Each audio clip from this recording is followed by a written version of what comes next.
में एक चीज़ों को जो है जानना पड़ता, जांच पड़ताल जो है करनी पड़ती है। उसके बाद जो है महिला थाने काउंसलिंग के लिए, ताकि उस बेटी के साथ न्याय हो देते हैं और उनका सब परामर्श मतलब देकर उसको महिला जब तक पूरी सेटिस्फाई नहीं होती उसको घर नहीं भेजा जाता। महिलाओं के लिए यहाँ पर कितनी महिलाएं 24 अवेलेबल रहती हैं, क्योंकि एक महिला ही दूसरी महिला की बात अच्छे से सुन सकती है। 6-7 बेटियां या सफरर्स मैं कहूँ यहाँ पर आई हों। अगर कभी ऐसा हुआ भी तो व्यवस्थाओं को उसी टाइम पे जो है उसके अकॉर्डिंग जो है बढ़ा दिया जाएगा। बेटियों के लिए एक अच्छी व्यवस्था है और उसको हम पॉजिटिव ढंग से सोचें और देखें, क्योंकि हमारी सफरर बेटियां यहाँ तक पहुँच रही हैं। नमस्कार, स्वागत है आपका इंडिया की दहाड़ में। इस समय हम लोग पहुँचे हैं पानीपत के वन स्टॉप सेंटर में और आज महिला आयोग की चेयरपर्सन भी हमारे साथ जुड़ चुकी है। उनसे बातचीत करना चाहेंगे। सबसे पहले आज दिखाना चाहेंगे वन स्टॉप सेंटर का जो एरिया है वो कितना एरिया है, यहाँ पर किस तरह की सुविधाएं यहाँ पर वन स्टॉप सेंटर को जो संचालक है वो मैम यहाँ पर हमारे साथ है। मैडम एक बार बताइए, वन स्टॉप सेंटर है ये, सबसे पहले तो ये बताइए कि वन स्टॉप सेंटर का मीनिंग क्या है, क्योंकि कुछ पढ़े लिखे लोग तो इस चीज़ को समझ जाते हैं, लेकिन कुछ लोग ऐसे हैं समझ ही नहीं पाते कि वन स्टॉप सेंटर है क्या। इसका मैम वन स्टॉप सेंटर को सखी केंद्र भी बोलते हैं। महिला एवं बाल विकास मंत्रालय की तरफ से चलाए जा रहे हैं ये, जिसमें महिलाओं को 24 घंटे शेल्टर की, परामर्श की और काउंसलिंग की और कानूनी जिस तरह की भी सहायता चाहिए होती है वो हम सहायता उपलब्ध करवाते हैं। और यहाँ पे 24 घंटे स्टाफ डे नाइट में उपलब्ध रहता है। अगर कोई भी महिला किसी भी तरह से पीड़ित है तो वो यहाँ के रुक भी सकती है और वो अपनी कोई भी सहायता एक ही छत के नीचे, कहने का मतलब है कि वो महिला सखी होगी तो यहाँ पे एक ही छत के नीचे उसको सारी सुविधाएं देती है।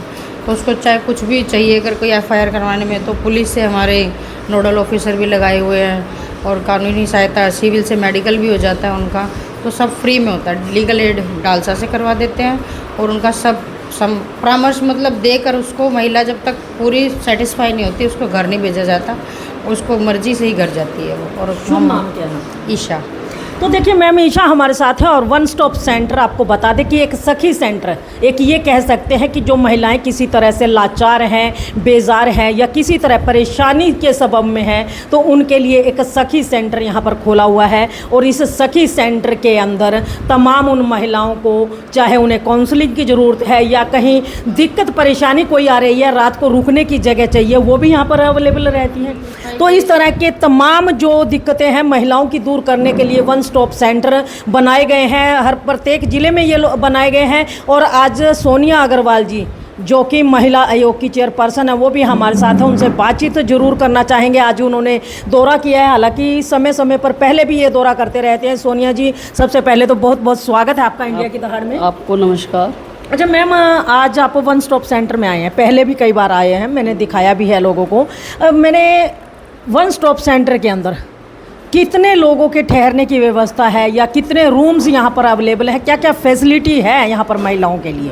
हमारे पास जो है पानीपत में 2019 में जो है वन स्टॉप सेंटर जो एस्टेब्लिश हुआ, जिसमें व्यवस्थाओं की मैं बात करूँ तो टोटल यहाँ पे 4 रूम हैं और 4 रूम में से एक रूम में किचन की व्यवस्था है, एक रूम में 5 बेड का ठहरने की शेल्टर की व्यवस्था है, एक रूम में ऑफिस की व्यवस्था और एक रूम में अदर जो है अगर एक्स्ट्रा हमारे पास सफरर्स आती हैं उनके ठहरने की व्यवस्था है जी।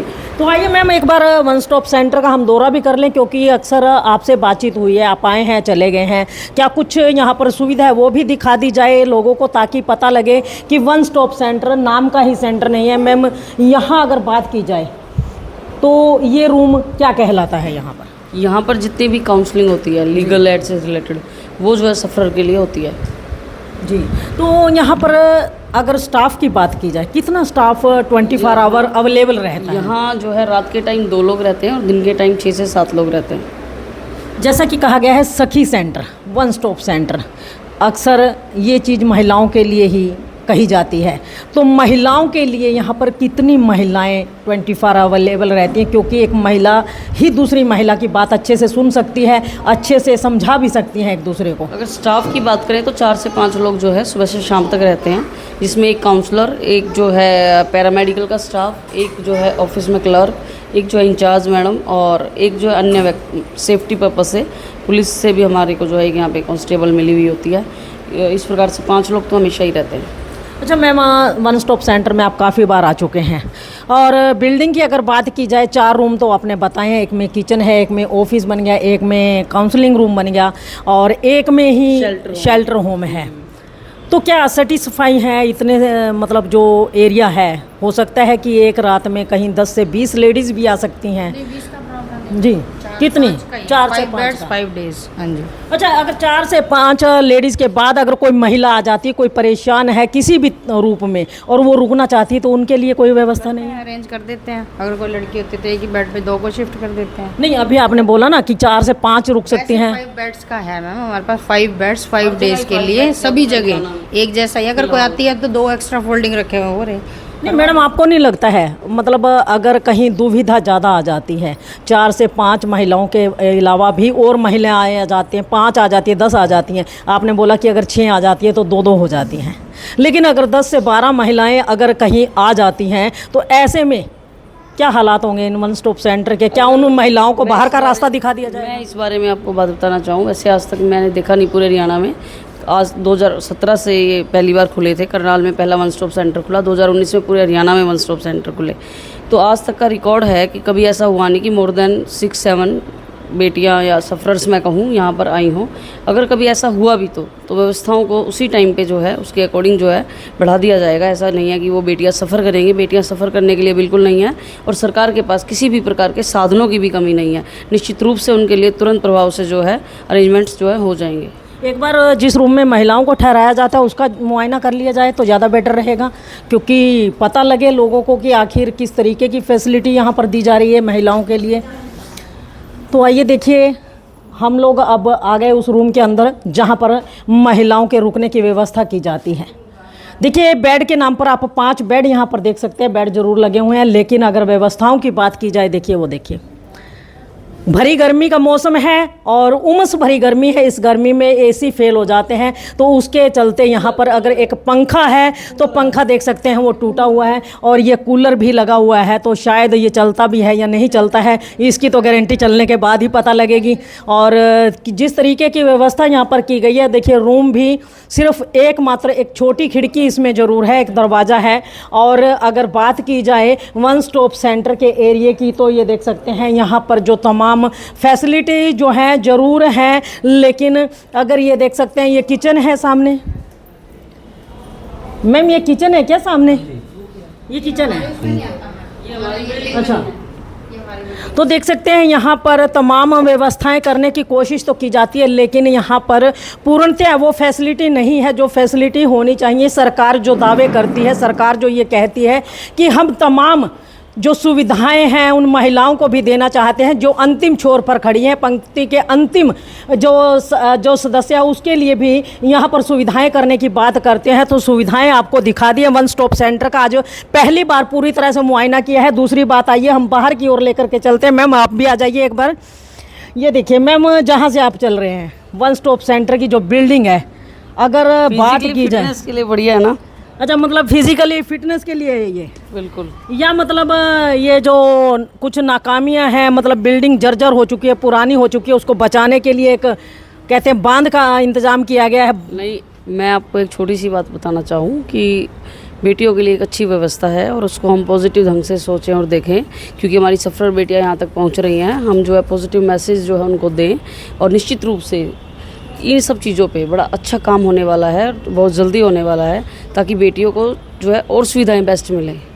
नहीं, वो तो बात ठीक है, हम भी चाहते हैं कि बेटियों को बेस्ट सुविधाएं मिलें। मैडम, अगर बरसात का मौसम है, इस बरसात के मौसम में तो मुझे तो नहीं लगता कि यहाँ सेफ़ होगा, पानी यहाँ नहीं भरता होगा। इसका जो हालात है वही बता रहा है कि इसके अंदर काफ़ी पानी भरता होगा।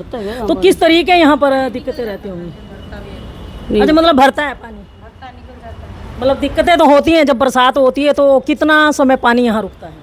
1-1.5 घंटे में निकल जाता है, साथ निकलता रहता है। अच्छा, किसी अन्य तरह की कोई परेशानी आती है यहाँ वन स्टॉप सेंटर चलाने में? नहीं मैम, ऐसी कोई दिक्कत नहीं है। अभी तक तो अच्छा चल रहा है, 5 साल हो गए हैं। अच्छा चल रहा है। तो देख सकते हैं यहाँ मैम का कहना है कि अच्छा चल रहा है, लेकिन बिल्डिंग जो है काफ़ी पुरानी हो चुकी है। अगर सरकार इस ओर भी ध्यान दे, हाँ, बेटियों की ओर ध्यान दे रही है सरकार, अगर इस ओर भी ध्यान दे कि ये जो बिल्डिंग है या तो इसको ऊपर उठाया जाए, ताकि बिल्डिंग के अंदर सारी जो फैसिलिटी है वो अच्छे से मिल सके। बिल्डिंग जो है छोटी ज़रूर है, लेकिन तमाम सुविधाएं देने का अगर प्रयास किया जाए तो यहाँ तमाम सुविधाएं हो सकती हैं। एकमात्र कूलर यहाँ पर लगा हुआ है। उमस भरी गर्मी में मैम पंखा जो है आपने देख लिया टूटा हुआ है, पंखे के बारे में कूलर आपको भी। बताना चाहूँ, मैंने मैडम को कहा एक मेल हमें भी करो और विद इन 1 वीक ये पंखा जो है 2 पंखे बल्कि उसमें मैं कह रही हूँ कि लग जाएंगे।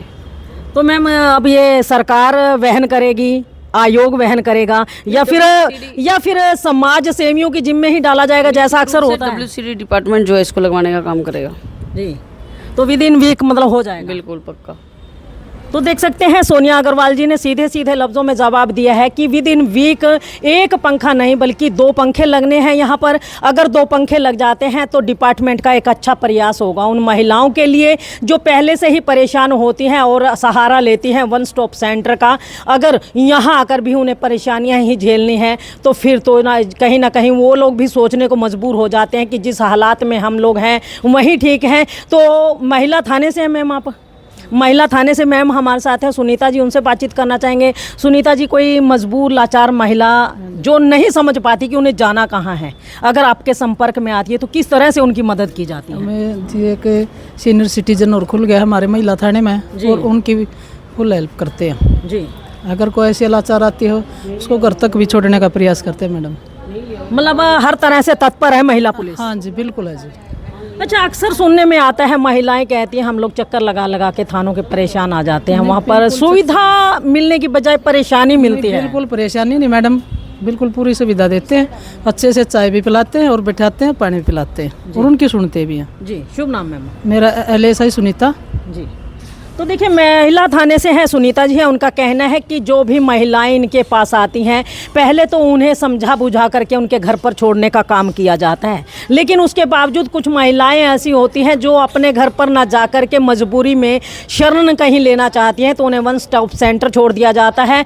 तो सोनिया अग्रवाल जी अक्सर ऐसी जगहों का दौरा करती रहती हैं क्योंकि उनका मानना है कि अगर उनके एक छोटे से दौरे से किसी सदस्य को कोई परेशानी जो है, कोई टेंशन है वो दूर हो सकती है, उनको कोई सुविधा है, जैसे अभी पंखे टूटे हुए हैं, अगर ये सुविधा मिल सकती है तो अपने हर संभव प्रयास ये करते हैं। अच्छा सोनिया जी, एक बात और कहना चाहेंगे, महिलाएं अगर परेशान हों और ईजिली कोई साधन ढूंढना चाहें तो उनके लिए क्या साधन है कि वो कहाँ कॉल कर सकते हैं ताकि उनको कोई हेल्प मिल सके? इस बारे में मैं आपको बताना चाहूँगी, अगर मेरे हरियाणा की कोई भी बेटी या महिला किसी भी प्रकार से परेशान है, चाहे वो समाज से या परिवार से है या अपने वर्क प्लेस से है, तो वो निश्चित रूप से 24 घंटे हमारे महिला थानों में भी संपर्क कर सकती है, 1091 की कॉल पे भी संपर्क कर सकती है, 112 की कॉल पे भी संपर्क कर सकती है और डायरेक्ट हमारे नंबर्स पे भी संपर्क कर सकती है और महिला आयोग की मेल पर भी अपनी कंप्लेंट दे के जो है संपर्क कर सकती है। और महिला आयोग की मेल है ayogmahila@gmail.com। मैम ऐसे इन नंबरों पे कॉल, आपने कितने नंबर बता दिए, हेल्पलाइन नंबर बताए हैं, अक्सर ये अंगेज आते हैं बिजी घंटों के बाद, तब तक ना जाने उन महिलाओं के साथ क्या कुछ घटित हो जाए, तो उस हाल में क्या वन स्टॉप सेंटर में भी वो संपर्क कर सकती है 181 पे कॉल करके, जो कि विद इन 3 से 5 मिनट्स के बीच में उसको सुविधा मिल जाती है। अच्छा मैम, अभी आपने कहा कि 112 नंबर पे कॉल कर सकते हैं, 112 नंबर का मेन जो है काम क्या है? 112 नंबर मौके पे पहुंचती है तो उनका मेन काम क्या है? 112 नंबर पे जो है, मान लो कोई भी 2 पक्षों का लड़ाई हो गई या कोई महिला कहीं पे गलत जगह उसके साथ कुछ गलत हो रहा है मौके पे, तो 112 नंबर की कॉल का मेन एम रहता है कि उस टाइम मौके पे जाकर उस महिला को तुरंत सुरक्षित करवाना, देखना कि वो कहीं कुछ उसके साथ ज़्यादा क्राइम तो नहीं हो रहा है, फिर उस महिला को सुरक्षित करा के उसको वहीं से वो 112 की कॉल पे जो भी व्यक्ति पहुंचेगा वो उसको वहीं से एक IU पॉइंट करके देगा और कंसर्निंग थाने में उसको छोड़ के आएगा और वहाँ जाके वो बेटी जो है अपनी पूरी की पूरी डिटेल में शिकायत, जो भी उसकी कंप्लेंट है जो उसके साथ घटित वाली, रिटर्न में देगी और तुरंत जो है उस रिटर्न कंप्लेंट पर जो है कार्रवाई होने का काम होता है। सोनिया जी, अक्सर देखा गया कुछ बेटियां हिम्मत करती हैं थानों में जाकर के अपनी कंप्लेंट देने की, लेकिन उनको ये शिकायत रहती है कि थानों के अंदर जाने के बाद उन पर दबाव बनाया जाता है, तू पागल है, इस घर को छोड़ के कहाँ जाएगी, चाहे कितना भी नजायज जो घर है घर के अंदर रहो। तो क्या ये जो रवैया है पुलिस प्रशासन का ठीक है? वैसे तो ऐसा मैं कहूँगी कि नहीं है बिल्कुल भी, क्योंकि बहुत ही सेंसिटिव सरकार इन चीज़ों को लेके है, किसी की ऐसी हिम्मत मैं नहीं मानती कि है। अगर कोई, मैं कहूँगी असामाजिक तत्व ही कहूँगी मैं उसको, इस तरह की हरकत करता भी है तो उसमें सज़ा का प्रावधान है, कर नहीं सकता। और वैसे जो है आज के दिन जो है महिला थाने, मैं कहूँ या नॉर्मल थाने, जहाँ पे 2-2 ASI महिला नियुक्त हैं ताकि बेटियाँ जो हैं लंबा सफ़र ना करें, उनके कंसर्निंग थानों में जा सकें। वहाँ जो है ऐसा नहीं है, 3 काउंसलिंग उनकी हमारे महिला थाने की जो महिला पुलिसकर्मी है बड़े अच्छे तरीके से, ताकि उसका घर बस जाए, उसमें हो सकता है वो थोड़ा सा उसको समझाने के उद्देश्य से कह दे कि नहीं नहीं घर बसा लो, वो जस्ट उनका एक व्यू होता है लेने का कि कहाँ तक ये बेटी परेशान है, कहाँ तक सामने वाले ने उसको परेशान कर रखा है, ये सब चीज़ें होती हैं। उसमें कई पार्ट इन्वेस्टिगेशन के रहते हैं, तो इसलिए वो सब उनको कई बार बोलना पड़ जाता है। उसके बोलने के पीछे जो है गलत मंशा उनकी नहीं होती, उनकी मंशा यही होती है कि वो भी अपने आप को जो है वहाँ पे देखते हैं कि ऐसा तो नहीं है कि ये बेटी सर्वाइव करने में इसी में कोई दिक्कत हो, या सामने वाले में एक चीज़ों को जो है जानना पड़ता, जांच पड़ताल जो है करनी पड़ती है। उसके बाद जो है महिला थाने काउंसलिंग के लिए, ताकि उस बेटी के साथ न्याय हो, एडीआर में भेजते हैं। और एडीआर के बाद जब अगर वहाँ फैसला हो जाता है तो ठीक है, वो भी पूरा प्रयास करते हैं, 3-4 बार उनको बुलाते हैं, काउंसलिंग कराते हैं। वहाँ भी नहीं होता तब वो पुलिसकर्मी उस बेटी को बुला के जो है FIR करने का काम करते हैं। अच्छा, महिला आयोग किस तरीके से काम करता है? अगर डायरेक्ट कोई महिला आयोग में संपर्क करना चाहती है तो उसका मेल ही एक जरिया है या कोई कॉन्टैक्ट नंबर भी है? अगर जो है कोई भी महिला आयोग में डायरेक्ट शिकायत करना चाहे वो, तो मेरे डायरेक्ट नंबर पे 8950730660 इस पर अपना जो है कोई भी कंप्लेंट हो कॉल कर सकती है, किसी भी टाइम वो कॉल कर सकती है। और दूसरा जो है आयोग की जो मेल है उस पर भी जो है आप कंप्लेंट कर सकते हो।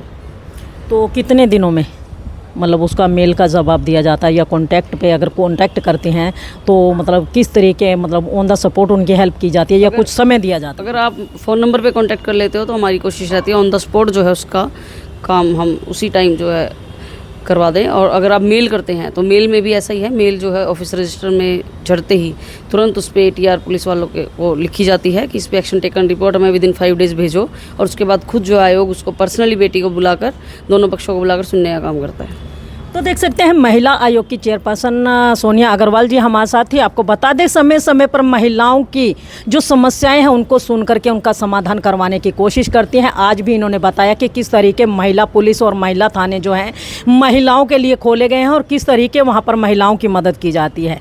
अगर फिर भी कोई महिला संतुष्ट नहीं होती है महिला पुलिस वालों से, या महिला जो पुलिस प्रशासन है उनसे नहीं संतुष्ट हो पाती है, तो महिला आयोग में डायरेक्ट कॉल करके वो इनसे संपर्क कर सकते हैं। अगर आप फ़ोन करते हैं तो आपको तुरंत कोई ना कोई हेल्प मिल जाती है। अगर आप मेल डालते हैं तो जब तक मेल चेक नहीं हो जाती, मेल को देखा नहीं जाता है, तब तक आपकी समस्या पर गौर नहीं किया जाता है। तो हो सकता है कि अगर आप ज़्यादा परेशान हैं तो महिला आयोग के नंबर पर, सोनिया अग्रवाल जी के नंबर पर आप कॉल करके तुरंत उनको अपनी परेशानी बता करके उस समस्या का हल करवा सकते हैं। तो इस खबर को ज़्यादा से ज़्यादा शेयर अवश्य कीजिए, लाइक भी कीजिए, ताकि उन महिलाओं तक ये खबर पहुँच सके जो महिलाएँ परेशान होती हैं लेकिन उन्हें कोई रास्ता नज़र नहीं आता, आखिर वो जाएं कहाँ जा कर के अपनी समस्या का समाधान करवाएं। तो उन तक ये खबर ज़रूर पहुंच सके और वो लोग भी समय रहते अपनी समस्याओं के लिए महिला आयोग और महिला थानों में संपर्क कर सके या वन स्टॉप सेंटर में संपर्क कर सके और अपनी समस्या का समाधान कर अपनी ज़िंदगी को अच्छे से जी सके।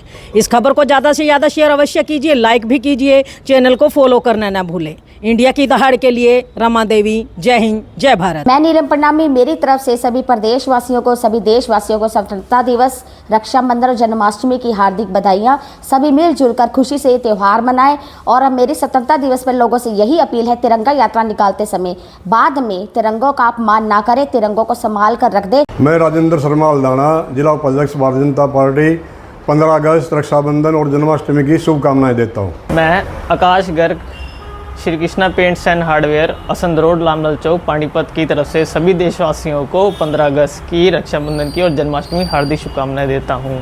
मैं सुखबीर सिंह मलिक, आम आदमी पार्टी का प्रदेश का ज्वाइंट सेक्रेटरी, मैं सभी देशवासियों को, प्रदेशवासियों को और मेरे सभी पानीपत ग्रामीण वासियों को 15 अगस्त स्वतंत्र दिवस की शुभकामनाएं देता हूं।